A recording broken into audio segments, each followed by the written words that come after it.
설 명절 맞아서 지금 고향 가고 계신 분들 많으시죠. 고향 가시면 오랜만에 가족들과 푹 쉬실 거고요.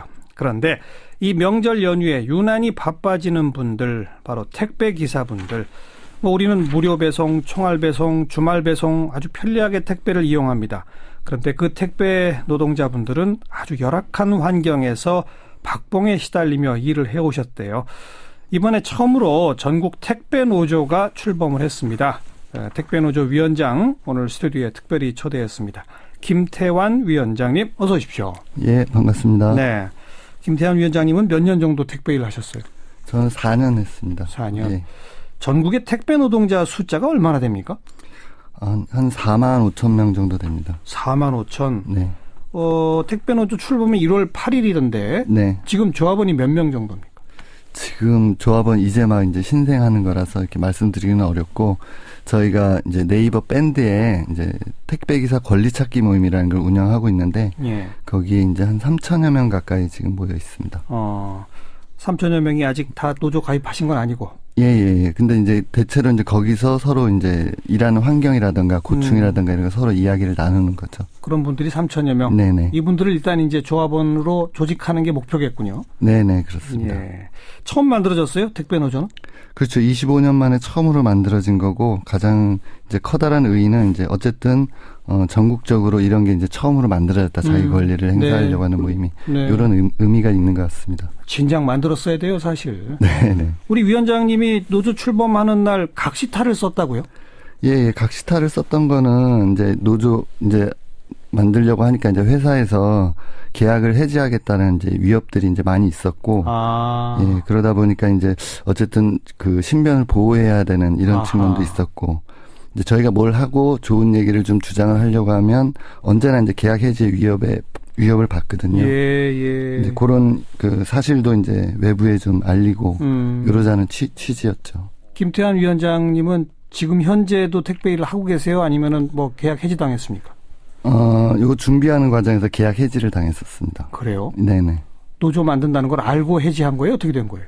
그러니까 노조 만든다는 그런 뭐 흐름을 이 감지를 아마 회사에서 했을 것 같고, 네. 이제 그거보다는 이제 저희들이 그 분류 작업이 오후 늦게까지 지속이 되면서 이 부분을 개선하자고 요구를 계속 했었습니다. 예. 그거를 이제 제가 나서서 하다 보니까, 또 이제 저희 같이 일하던 대리점 식구들이 이제 그런 주장을 많이 하다 보니까 이걸 이제 문제 삼아서 계약 해지를 한 거죠. 4만 5천이라고 하셨는데, 네네. 저희가 이제 보면은 집집마다 현관문에 띵동하고 오시는 분들만 우리는 본단 말이에요. 네네. 그분들 말고도 또 어떤 일들을 하시는 분들입니까? 좀 여러분들이 계시는데, 예. 제가 잠깐 소개를 드리면, 이제, 저희가 이제 물건을 보내는 업체, 그리고 이제 개인들에게 이제 택배기사가 방문해서 물건을 집하를 합니다. 그 집하한 물건을 지역의 터미널에 대기 중인 이제 간선 차량에 이제 상차를 하게 되고, 간선 차량은 보통 이제 11톤 또는 이제 트레일러라고 이제 불려지는데, 이러한 간선 차량이 대전, 옥천, 청원, 용인 등의 이제 허브 터미널로 이동하고, 거기서 이제 하차를 하게 되면 이제 허브 터미널에서 각 지역으로 배송할 수 있도록 분류하고, 네. 다시 간선 차량에 이제 상차하면 또 다시 이제 각 지역으로 이제 출발하게 되는 거죠. 간선 차량이 각 지역 터미널에 도착하면 이제 거기서 택배 기사들이 물건을 분류하고 자신의 이제 배송 구역 물건을 차량에 싣고 일을 마치면 이제 고객에게 배달을 하게 됩니다. 네. 이 과정에 이제 필요한 인력은 크게 이제 집하와 배송 업무를 담당하는 택배 기사, 그 다음에 이제 간선 차량의 물건을 상하차 분류하는 이제 분류 노동자. 네. 그 다음에 이제 간선 차량 기사, 이렇게 크게 구성이 돼 있습니다. 네.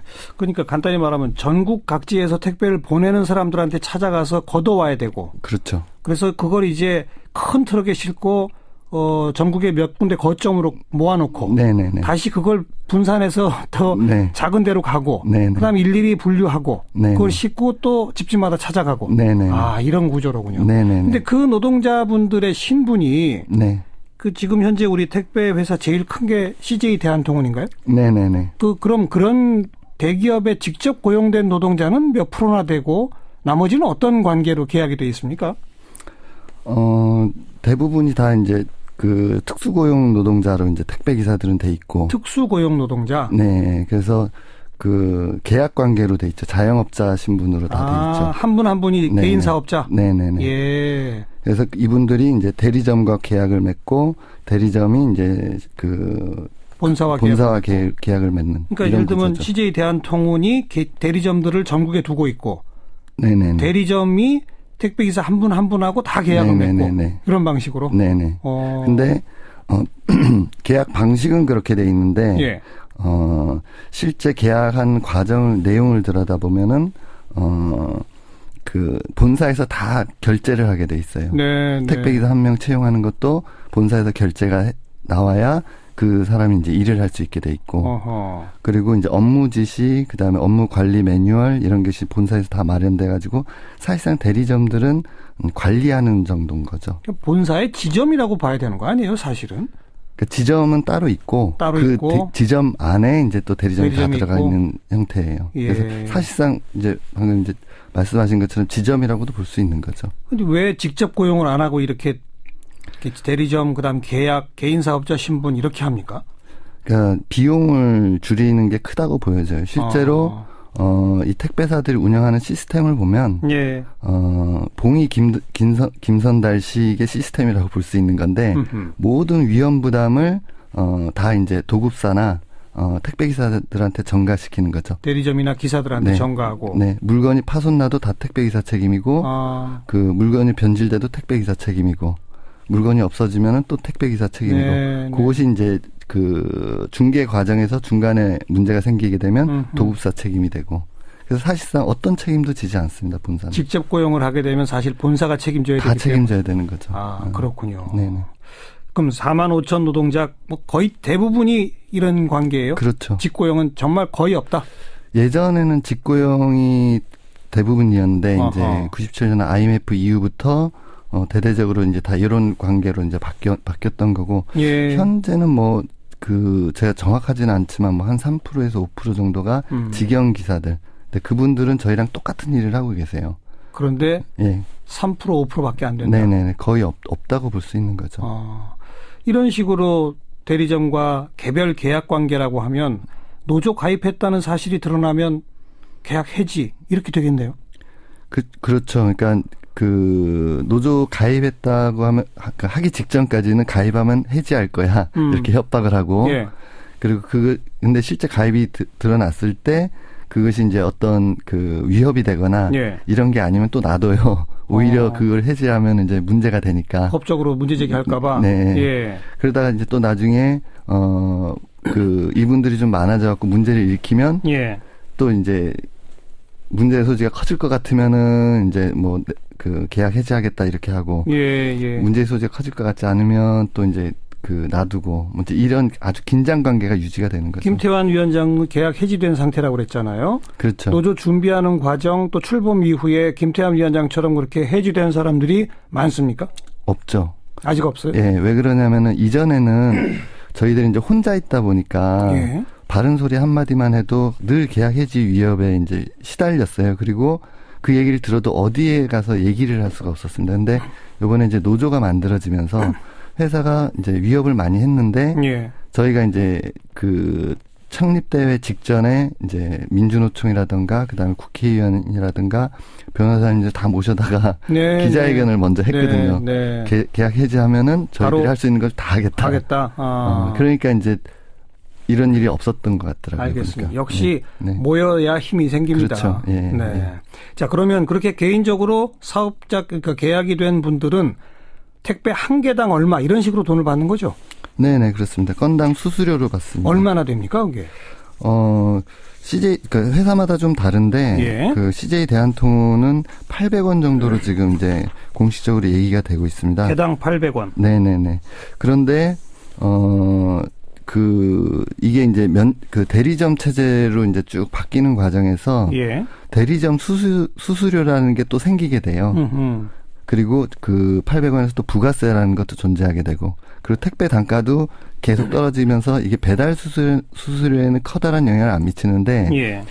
집화 수수료에는 아주 크게 영향을 미칩니다. 어허. 그러다 보니까 사실상 건당 500원 내외 그 수수료밖에 못 가져가는 형태가 되는 거죠. 예. 그러다 보니까 이제 택배 기사들은 이걸 만회하려고 물량을 많이 그렇죠.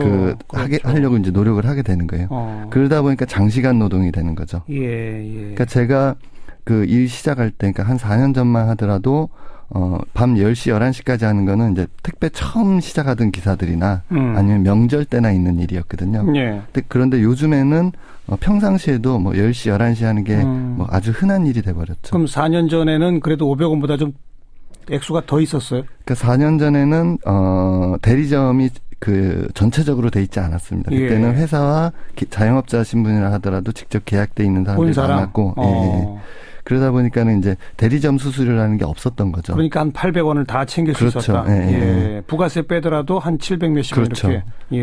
근데 이제 대리점이 들어와 버리니까 이제 그렇군요. 문제가 되는 거죠. 그러니까 4년 지나면서 올라가기는커녕 줄어든 거네요. 그렇죠. 예. 이게 무거운 거건 가벼운 거건 개당 단가는 똑같아요? 아니요, 조금씩 차이는 있습니다. 근데 평균으로 800원 꼴로 보면은 이게 맞더라고요. 네. 그럼 하루에 보통 몇 개를 해야 되는 겁니까?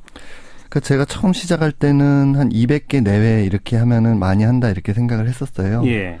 근데 지금은 한 250개 정도는 평균적으로 해줘야 그 어느 정도 맞출 수가 있는 거고 그리고 이제 이게 저희가 물량이 그 평균적으로 나오는 게 아니라 화요일이나 수요일이나 목요일 날 집중적으로 나오거든요. 예. 그러니까 평균 250개를 맞추려면 화요일, 수요일, 목요일은 300개에서 350개 정도를 하게 돼요. 예. 그러면 이제 밤 10시, 11시까지 하는 거죠. 그렇군요. 휴일은 있어요? 휴일은 빨간 날만 휴일인데 저희들은 이제 사실상 휴일이 없다고 봐야죠. 왜냐면은 가족이 있는 분들은 거의 이제 아침 7시에 나가고 그다음 밤 11시에 들어오면은 자녀들 얼굴을 볼 수가 없어요. 예. 그럼 일요일 날이 유일한 날인데 예. 그날 잠자고 이럴 수가 없는 거죠. 예. 아이들하고도 얘기를 나눠야 되고 돌봐야 되고 하니까 사실상 거의 쉬지를 못한다고 보시면 되죠. 네. 이렇게 평균 잡아서 하루에 250개를 하면 물론 근데 이 또 택배 차량의 기름값이니 뭐 식사비니 이런 거 전부 자기 비용이잖아요. 그렇죠. 그러면 한 달에 수입이 얼마나 되는 겁니까?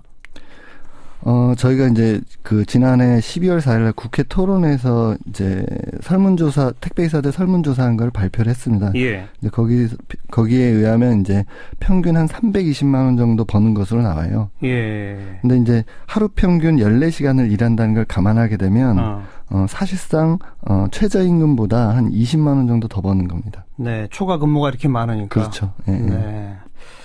게다가 차량이 또 노후되고 그러면 자기 돈으로 고쳐야 되고. 그렇죠. 차량을 바꾸게 되면 바꾸는 것도 자기 돈으로 사야 그렇죠. 되고. 예. 그럼 이게 320만 원이 전부 벌이가 아닌 거죠. 그럴 수 있죠. 예. 그리고 뭐 일부 기사를 보니까 이 뭐 복장 지시는 하면서 옷은 안 사준다면서요? 예, 맞습니다. 그 이제 옷도 자기가 사야 돼요? 그렇죠. 그 옷도 그렇고 제복이에요? 네네네. 그 유니폼인데 이것도 이제 몇 년 전까지는 이렇게 막 강요하지 않았어요. 네. 이제 최근 들어서 이제 강요하는 거죠. 예. 사라 그러고. 그리고 더 큰 문제는 이제 또 차량 도색 문제예요. 도색? 예. 그러니까 요즘에 보면은 예전에는 택배 차량들이 그냥 하얀 차로 도색 없이 다녔잖아요. 예. 근데 최근에는 이제 뭐 롯데니, CJ 대한통운이니 뭐 어디니 하면서 다 이제 차량이 회사 로고가 박혀서 다니잖아요. 근데 그 로고 박히는 비용을 네.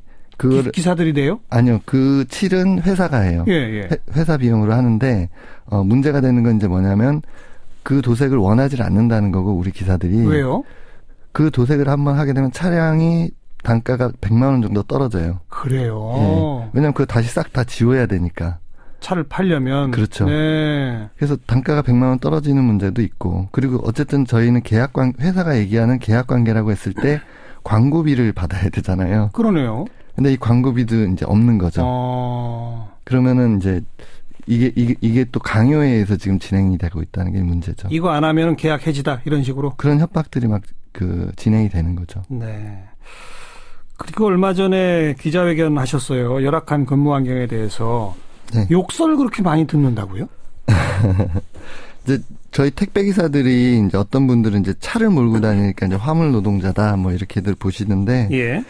저희 택배 기사들은 아주 이제 그 특이한 직업이다 이렇게 보시면 될 것 같아요. 이제 차도 몰아야 되고, 그래서 운전도 잘해야 되고, 그리고 이제 물건 분류하는 것도 잘해야 되고, 잘 쌓아야 되고, 고객들을 만나서는 이제 고객을 잘 응대해야 되고, 그렇죠. 이제 이런 걸 이제 다 해야 되는데, 그 이제 고객 욕설 문제 같은 경우는 이제 감정 노동이 되는 거죠. 그래서 저희 이제 며칠 전에 그 기자회견을 통해서 이제 고객 욕설 문자를 공개했고, 이제 많은 반향들이 있었는데, 예. 반말은 기본이고 뭐 입에 담지 못할 욕설로 이제 가득 차 있고, 또 이제 많은 고객들이 주소 잘못 쓰셔가지고 옆 동네인데 좀 배달해주면 안 되냐 이제 이런 말씀도 있고. 근데 옆 동네 배달해주면 안 돼요? 아니 배달은 해드릴 수는 있는데, 예. 저희가 이제 그 물건이 많다 보니까 동선이 정해져 있어요. 다들 맡아 있는 구역이 있군요. 예, 구역이 있고, 그리고 그 동선을 그 구역에서 물건을 어떤 순서로 시작해서 끝을 낼 것인가에 따라서 예. 1시간에서 2시간 가게 차이가 나거든요. 예. 그런데 여기서 이제 그걸 진행하다가 차를 빼서 옆 동네로 한 15분 거리에 있는 데를 뺐다가 오면은 한 30분 정도가 생기는 거죠. 예. 그리고 이제 거기서 이제 또 고객하고 얘기해야 되고 물건 정리하고 하면 사실상 한 30분에서 40분 정도 시간이 소요되는데, 요런 시간이 소요가 되면은 배달 중간에 저희가 이제 집화를 가야 되는데, 그 집화 시간하고 또 이게 부딪히게 되면은 나중에 가서 이제 이게 한 1시간에서 2시간 정도의 알겠습니다. 시간 차이가 나니까 할 수가 없는 거죠. 네. 이제 저희로서. 정해진 동선만 다닐 수밖에 네네네. 없다. 결과적으로는. 네네. 그러니까 고객님의 그 원하는 거는 마음은 충분히 이해를 하지만 저희 이 일의 특성이 그렇게 생겨 있다. 그래서 그걸 못 해줍니다. 그러면 욕설을 퍼붓고. 그렇지는 않죠. 이해해 주는 분들이 많고, 그러니까 욕하시는 분들은 이제 정해져 있어요. 그 고객들이 어떤 사람들이 주로 욕을 해요? 원래 하시는 분들이 하시는 거죠. 참, 그러니까 그게 일부긴 하지만 그런 경험을 당한 택배기사분들은 많다면서요? 그렇죠. 그러니까 보통 한 구역 맡으면 그 구역 내에 그러신 분들이 이제 꼭 한두 분 계시고, 그러니까 처음 갔을 때는 다 당해보고, 예. 그럼 그 다음부터 이제 저희들이 알아서 이제 조심하면서 피하고, 예. 뭐 이런 식으로 이제 대처를 하는 거죠. 자, 이런 열악한 상황과 또 불합리한 계약 관계 등등을 이제 시정해 보고자 노조를 만드신 거 아니겠습니까? 네네. 노조의 제1 목표는 뭡니까? 우리 택배기사들의 권익을 향상하는 거죠. 네, 그러니까 어떤 목표. 방식으로요? 그래서 저희가 이제 지난해 그 1년 동안 거의 준비를 해온 거거든요. 네. 그래서 이제 우리 기사들의 여러 요구들을 이제 여러 차례 다양한 방식으로 이제 모아왔는데 크게 한 4가지 정도로 모아지더라고요. 예, 그래서 예. 첫 번째가 이제 고용 구조를 개선하자. 그래서 본사, 대리점, 택배 기사로 이렇게 이루어져 있는데 그것 때문에 이제 저희가 계약 해지 위협도 받고 뭐 계약서도 없이 계약이 되는 경우도 존재하고 예. 뭐 여러 불이익을 받고 있어서 법적으로는 뭐 특수고용 문제를 해결하는 것, 그리고 또 뭐 저희들이 어떤 이제 집단의 그러니까 힘, 본사가 직고용해라 이건가요? 요구 사항이? 그렇죠. 그런 문제까지 다 포함해서 계약서를 뭐 표준 계약서를 만들자. 그리고 이제 계약 해지의 위협이 없는 이제 사업장 분위기를 만드는 거. 뭐 이런 노력이 있겠습니다. 이제 첫째로. 그다음에 두 번째로는 저희가 이제 분류 작업을 하는데 이 분류 작업이 오전 내도록 진행이 됩니다. 그래서 한 5-6시간 걸리는데 예. 이게 무임금으로 진행이 되고 있어서 그렇죠. 이 부분에 대해서 정당한 대가를 이제 지불하게끔 만들어야 되겠다는 거. 예. 그다음에 예. 그 뭐 저희가 한겨울에도 뭐 난로도 없이 하고 한여름에 또 그 선풍기 없이 일하고 이런 데가 대부분이에요. 그래서 이런 19세기 정근대적인 작업 환경을 개선하는 것. 그다음에 이제 네 번째는 이제 25년 동안 계속 내려가기만 한 택배 단가 문제. 그다음에 계속 내려가기만 한 저희 수수료 문제. 예. 이런 부분들을 해결하자. 크게 이제 한 4가지 정도고요. 그 외에도 택배 관련한 법이 없습니다, 지금. 그래서 이런 법, 그 제도 이런 걸 마련하고 개선하는데 저희들이 이제 연구하고 고민하고 있습니다. 하실 일이 참 많습니다. 네. 이제 시작이지만요. 네네. 많은 분들이 응원해 주실 테니까 좋은 성과 있기를 같이 좀 기대해 보겠습니다. 오늘 나와주셔서 감사드리고 설 대목 때는 유달리 더 바쁘죠? 예, 그렇죠. 거의 밤새시는 분들도 있지 않아요? 그러니까 제가 같이 일하면서 정말 안타까웠던 건데 이제 우리 동료 기사들 중에 안타까웠던 분이 있었는데 그 설 전후로 한 10일 이렇게 바빠요. 예. 근데 집이 좀 이제 멀리 있는 거죠. 예. 그 현장하고. 예. 그러다 보니까 이분들이 밤 12시에 끝나면은 집에 갔다 오면은 잘 시간이 없는 거예요. 그렇죠. 그래서 차에서 자거나 차요? 찜질방에서 자거나 10일 동안 이러신 분들의 이제 모습을 봤습니다. 이제 이 정도로 이제 많이 힘들죠. 네. 다들 고맙습니다. 우리 인사라도 좀 제대로 해야 될 것 같습니다. 네. 네, 오늘 감사합니다. 예, 감사합니다. 전국택배연대노동조합의 김태환 위원장 함께 만났습니다.